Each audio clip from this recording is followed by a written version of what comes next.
Welcome. My name is St. Nicholas, and I'd like to share with you a little bit about my life. I was born in a small seaside village several hundred years ago.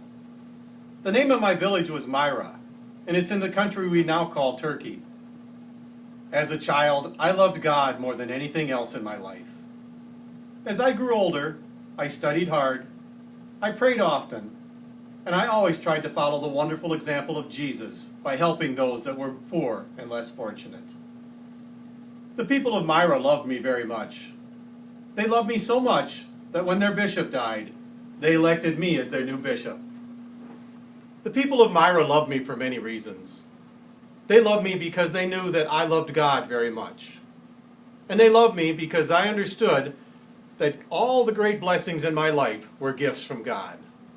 And I also understood that the best way to say thank you to God was to share those blessings with others. Let me tell you a story about a time when I shared some of my blessings with the less fortunate.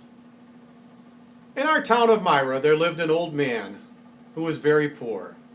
His wife had died several years earlier, and he was left to raise his 3 daughters all by himself. The man's greatest hope was that his 3 daughters someday could get married. But there was a problem. You see, in those days, a man couldn't have his daughter get married unless he could bring something of value to the wedding. He had to give a gift to her husband. Sometimes that gift was money or property. But because the poor old man had nothing, he knew that he had no gift to give and that his daughters would not be able to get married. Now, if his daughters couldn't get married, they would grow up poor and probably have to beg for food for the rest of their lives. When I heard about this man's story, I was moved to pity for him and came up with a plan. One night, I quietly went by his house and I threw a bag of coins through his window. The next morning, the man found the bag of coins and he was thrilled. This meant that his oldest daughter could get married. Now, of course, he still had a problem. Actually, he had 2 problems. He still had 2 daughters at home, and without anything else to give, they couldn't get married. So a few nights later, once again I went by his house and threw a bag of coins through the window. The next morning the man was overjoyed to find this bag of coins because it meant that his second daughter could get married. Now my plan was to go by a 3rd night and put a 3rd bag of coins through the window.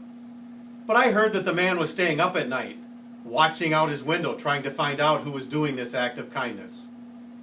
So a few nights later, I crept behind his house and quietly threw a 3rd bag of coins down the chimney.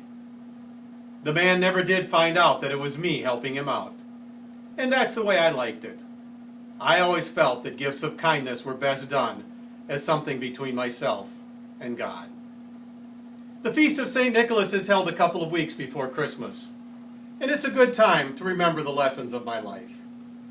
On Christmas, as you share presents with family and friends, enjoy special meals together, or just spend time visiting with those you haven't seen for a while, remember that all of these acts are gifts of kindness from God. And remember that the best way to say thank you to God for these acts of kindness is to share them with others. And also take a time to remember that God doesn't send these acts of kindness just during Christmas. God shares these acts of kindness with you every day of the year. And remember, every day of the year is a wonderful time to say thank you to God by sharing those acts of kindness with others. May God bless you all, and may you all have a Merry Christmas.